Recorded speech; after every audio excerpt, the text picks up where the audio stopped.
Hola y bienvenidos. Hoy vamos a sumergirnos en un tema que puede generar bastante inquietud, la pericarditis. Sobre todo si ya se ha pasado por un evento cardíaco. Exacto. Aparece un dolor en el pecho y, lógicamente, saltan todas las alarmas. Claro. Para arrojar un poco de luz sobre esto, hemos analizado a fondo la información de fuentes muy fiables, como Medline Plus y el Instituto del Corazón de Texas. Ujú.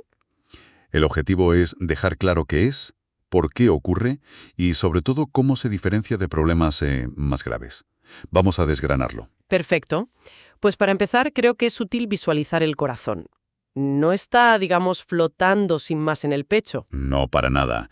Pensemos en el pericardio como una especie de saco, un saco de doble capa que envuelve el corazón. Eso es. Es una membrana muy fina y entre esas dos capas hay una cantidad mínima de líquido, ¿no? Lo justo para que todo se mueva con suavidad. Como un lubricante. Justo. Y ahí está la clave. En la pericarditis, lo que ocurre es que ese saco, esa membrana, se inflama, Se irrita. se irrita, exacto. Y como consecuencia, el espacio entre las capas, que normalmente es casi virtual, puede empezar a llenarse de más líquido. Y claro, supongo que ese exceso de líquido no es nada bueno. Si el saco no se estira, el líquido empieza a presionar el corazón. Precisamente. Ejerce presión desde fuera y puede dificultar que el corazón se llene de sangre y la bombee correctamente.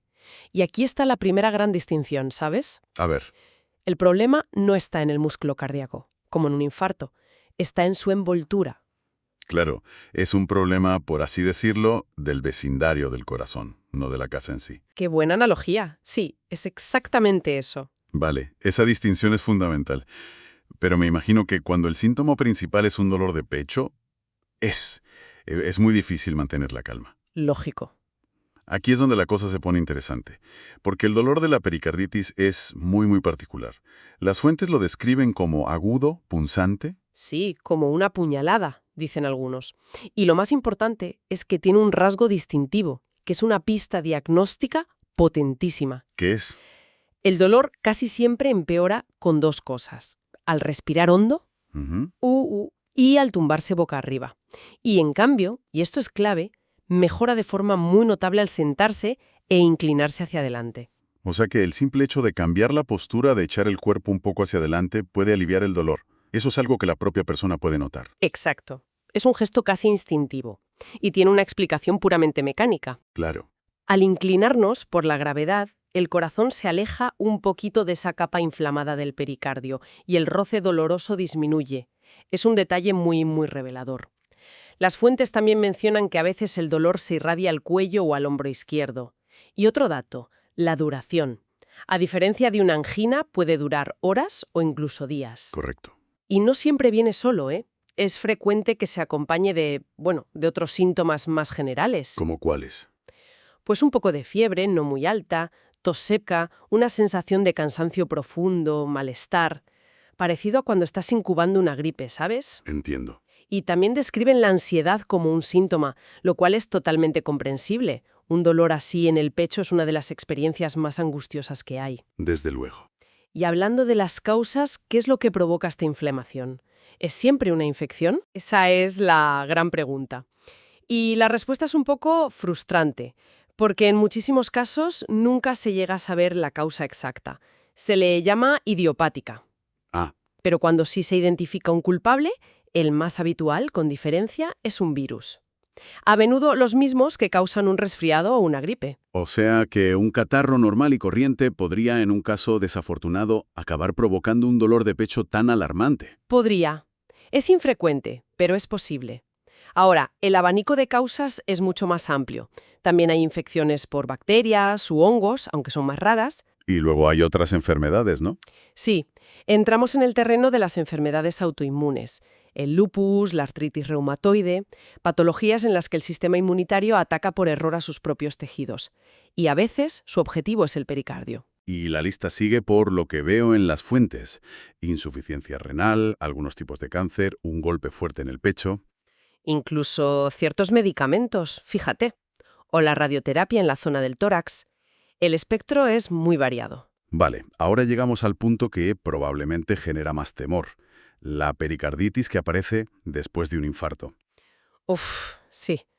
La idea de volver a sentir dolor en el pecho después de un infarto debe de ser aterradora. Totalmente.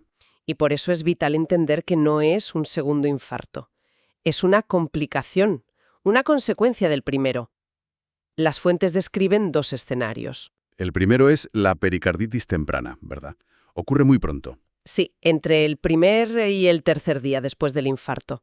Y la razón es, un infarto deja una zona de músculo cardíaco dañado. El cuerpo activa un proceso de limpieza para eliminar ese tejido. Y la limpieza implica inflamación. Siempre. Y a veces esa inflamación se extiende desde el músculo a la envoltura que lo cubre, al pericardio.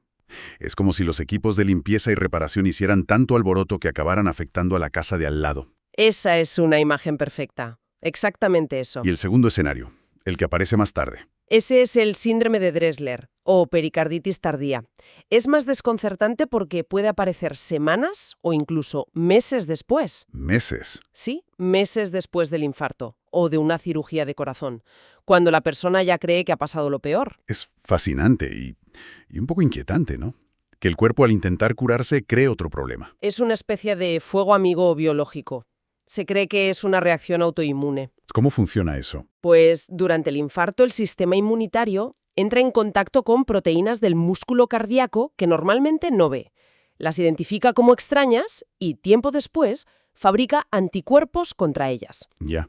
El problema es que esos anticuerpos, por error, no solo atacan los restos del tejido dañado, sino también el tejido sano del pericardio. El sistema inmunitario se pasa de celoso, digamos. Entendido. Entonces, si una persona llega a urgencias con este dolor tan característico, ¿cómo confirman los médicos que es esto y no otra cosa? La prioridad número 1 es descartar lo más grave, o sea, otro infarto.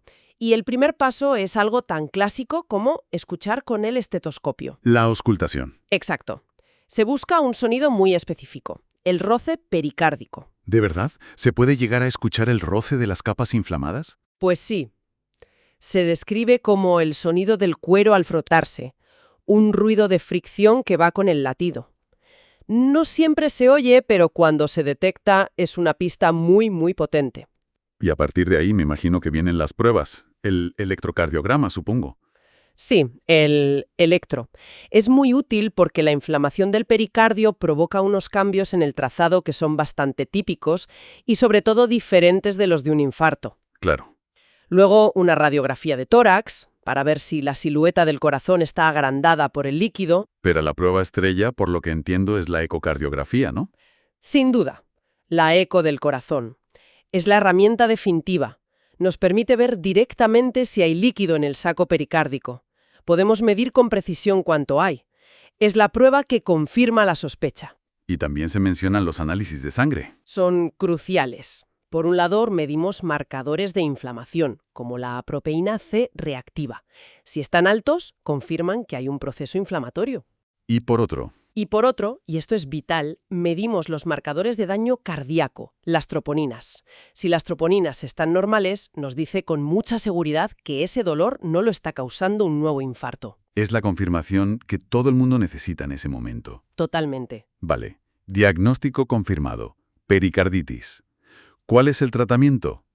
La buena noticia, según las fuentes, es que muchos casos mejoran por sí solos. Así es, el cuerpo suele ser capaz de resolverlo. El tratamiento busca aliviar los síntomas, sobre todo el dolor, y reducir la inflamación. ¿Y qué se usa? La base son los antiinflamatorios no esteroideos, ibuprofeno o aspirina, pero a dosis altas. Las fuentes también mencionan mucho un fármaco llamado colchicina. Sí. La colchicina es un antiinflamatorio muy específico que ha demostrado ser muy eficaz aquí. Se añade casi siempre al tratamiento. ¿Por qué es tan importante? Porque no solo ayuda a que los síntomas se resuelvan más rápido, sino que, y esto es clave, reduce a la mitad el riesgo de que la pericarditis vuelva a aparecer en el futuro. Ah, o sea que es curativo y preventivo a la vez. Exacto. Y luego, el reposo. Esto es fundamental. Nada de hacerse el héroe y volver a la vida normal demasiado pronto. Absolutamente prohibido. El reposo es una parte no negociable, hay que evitar el ejercicio intenso hasta que los síntomas desaparezcan y los análisis se normalicen. ¿Y qué pasa si la cosa se complica? Si se acumula tanto líquido que empieza a aplastar el corazón. Esa es la complicación más temida. Se llama taponamiento cardíaco. y es una urgencia médica. Si ocurre, hay que drenar ese líquido. Con una aguja. Sí, el procedimiento se llama pericardiocentesis. Se introduce una aguja fina, guiada por ecografía, hasta llegar al saco y se aspira el líquido. El alivio es inmediato. Pero, insisto, esto solo es necesario en una minoría de casos. Y en casos ya extremos, crónicos, ¿las fuentes mencionan la cirugía? Sí, la pericardiectomía. Consiste en quitar parte o todo el pericardio, pero se reserva para situaciones muy concretas, cuando se ha convertido en una especie de coraza rígida. Es muy poco común.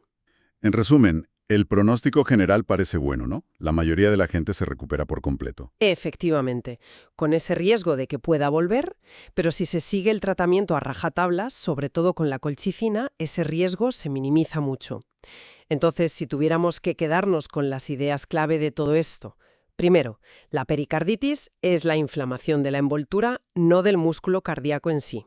Punto número 1. Su síntoma clave es un dolor que cambia drásticamente con la postura, aliviándose al inclinarse hacia adelante. La gran pista. Aunque puede aparecer después de un infarto, es una entidad completamente distinta. Esa es la esencia. Una distinción crucial. Por eso, el mensaje final es claro. Nunca se debe ignorar un dolor en el pecho. Siempre hay que buscar una valoración profesional. Siempre. Pero saber que existen estas otras posibilidades, puede ayudar a manejar la enorme ansiedad que se genera en esos momentos mientras se espera un diagnóstico. Sin duda. Y si lo llevamos a una reflexión un poco más amplia, es curioso, ¿no? Como un mecanismo de defensa del cuerpo, la inflamación, diseñado para protegernos, puede a veces descontrolarse y generar un problema por sí mismo. ¿Es una paradoja? Lo es. Y esto nos deja con una idea final para pensar. ¿Cómo el propio proceso de curación de nuestro cuerpo, después de una herida como un infarto, puede tomar a veces caminos tan inesperados? Y sobre todo, ¿qué nos enseña eso sobre la increíble complejidad y los delicados equilibrios que nos mantienen en funcionamiento cada día?